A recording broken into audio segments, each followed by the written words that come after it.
अस्सलाम वालेकुम। Welcome to my YouTube channel cooking with Siha Rizwan.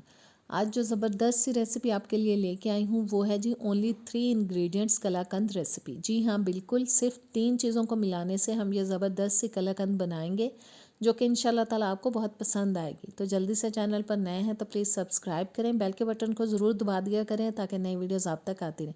Video अच्छी लगे तो प्यारा सा कमेंट भी कीजिएगा और इसको लाइक शेयर भी कर दीजिएगा। तो आइए बिस्मिल्लाह करते हैं। सबसे पहले जी 2.5 लीटर दूध लेके मैंने उसको गर्म होने के लिए रख दिया था और अब मैं इसमें डाल रही हूँ सिरका और पानी। 3-4 टेबलस्पून मैंने वाइट सिरका ले लिया था, उसमें मैंने उतना ही पानी शामिल कर लिया है। इसको हम थोड़ा थोड़ा करके इसमें शामिल कर देंगे। हमें दूध को फाड़ना है ताकि जो पनीर है वो अलग हो जाए और पानी अलग हो जाए। तब तक हम इसको हिलाते हुए पकाएंगे जब तक कि पानी जो है वो बिल्कुल हमें अलग से नज़र आना शुरू हो जाए और दूध जो है वो फटना शुरू हो चुका है। हमें इसको कम्प्लीटली हिलाते हुए पकाना है जब तक कि ये अच्छी तरह से फट जाए। आपको नज़र आ रहा होगा कि पानी अलग होना शुरू हो चुका है और जो पनीर है वो अलग होना शुरू हो चुका है। पानी बिल्कुल अलग हो चुका है। चूल्हे को बंद करेंगे, इसको चूल्हे से उतारेंगे और इसमें से हम सारा पानी निकाल देंगे और पनीर को अलग कर लेंगे। पनीर को मैंने अलग कर लिया है। अब इस पे मैं थोड़ा ठंडा पानी डाल रही हूँ ताकि अगर इसके अंदर थोड़ी बहुत सिरके की खटास है वो अच्छे से निकल जाए। और देखिए मैंने 1 कप भर के इसको वॉश कर लिया अच्छे से। बस चम्मच से इसको थोड़ा प्रेस करती हूँ ताकि पानी निकल जाए इसमें से। और अच्छे से पानी निकाल लेने के बाद इसको हम अब डाल देंगे एक प्लेट के अंदर। आपको मेरी आवाज़ थोड़ी चेंज लग रही होगी क्योंकि मेरा गला बहुत ख़राब है, उसके लिए मैं माज़रत चाहती हूँ। पनीर को मैंने अलग कर लिया। अब मैंने पैन रख लिया जी चूल्हे पे, उसके अंदर मैं डाल रही हूँ 3 टेबलस्पून खुश्क दूध डाल दिया है मैंने। और ये मैंने ले लिया है कंडेंस्ड मिल्क, जो एक पूरा 400 ग्राम वाला कैन मिलता है ना, वो पूरा मैंने एक ले लिया। 400 ग्राम मैंने इसमें डाल दिया है कंडेंस्ड मिल्क। और मीडियम टू लो फ्लेम पे मुसलसल हिलाते हुए मिक्स करते हुए हम इसको पकाएंगे। 2-3 मिनट के लिए हम इसको पकाएंगे ताकि जो कंडेंस्ड मिल्क है वो भी अच्छी तरह से पकना शुरू हो जाए और जो मिल्क हमने ड्राई इसके अंदर शामिल किया है उसकी गुठलियाँ ख़त्म हो जाएं, अच्छी तरह से वो कंडेंस्ड मिल्क के साथ मिक्स हो जाए। और हिलाते हुए मुसलसल मैं इसको पकाती जा रही हूँ। अब हम डालेंगे जी इसके अंदर जो हमने पनीर तैयार किया है दूध को फाड़ के।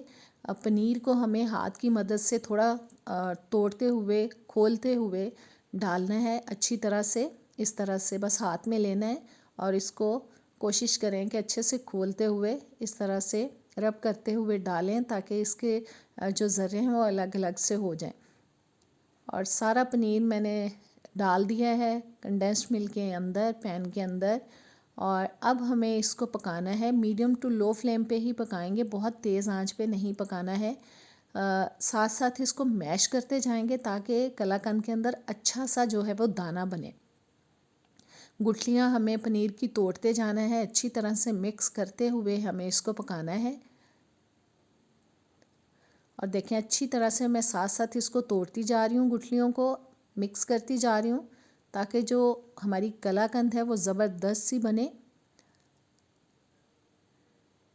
बस इसी तरह से मिक्स करते हुए हमें इसको पकाते जाना है। अच्छी तरह से मिक्सचर जो है हमारा पकना शुरू हो चुका है। आपको नज़र आ रहा होगा कि साइडों पे जो लगता जा रहा है उसको मैं साथ साथ उतारती जा रही हूँ।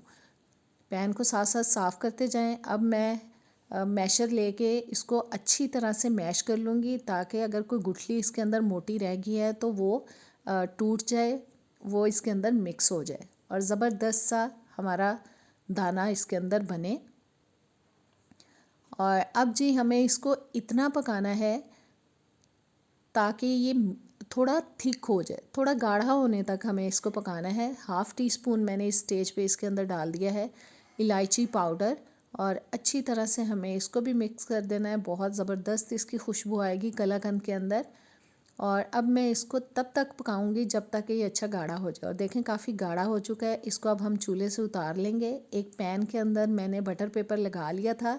बटर पेपर के नीचे मैंने बिल्कुल कोई ऑयल शॉयल नहीं लगाया है, सिंपल मैंने पैन के अंदर बटर पेपर बिछाया है। और अब ये सारा मिक्सचर हम इसके अंदर ट्रांसफ़र कर देंगे और इसको अच्छी तरह से इसके अंदर फैला देंगे हर साइड पे।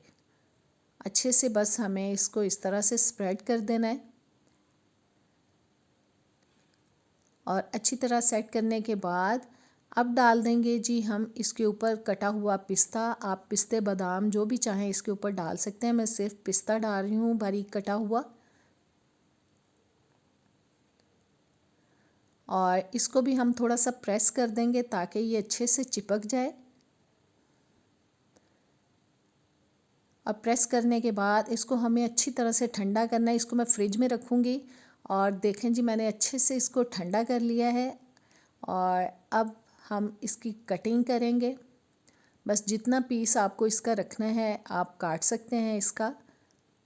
मैं चौकोर पीसेस में इसको काट रही हूँ। नॉर्मल सा पीस रखेंगे इसका। बहुत टेस्टी ये रेसिपी है, आप इसको ज़रूर ट्राई कीजिएगा। बहुत ज़्यादा इंग्रेडिएंट्स भी नहीं हैं। आप ट्राई करेंगे तो इंशाल्लाह ताला आपको बहुत पसंद आएगी, क्योंकि ये बहुत मज़े की बनती है। और जी ज़बरदस्त कलाकंद हमारी हो चुकी है तैयार। मैं आपको पास से दिखाती हूँ। ये देखें इतना ज़बरदस्त दाना बना है इसके अंदर और बहुत टेस्टी रेसिपी है। ज़रूर ट्राई कीजिएगा, मुझे कमेंट्स में बताइएगा। नेक्स्ट वीडियो तक दें मुझे इजाज़त। इंशाल्लाह ताला किसी अच्छी रेसिपी के साथ मिलेंगे। इजाज़त दें। अल्लाह हाफिज़।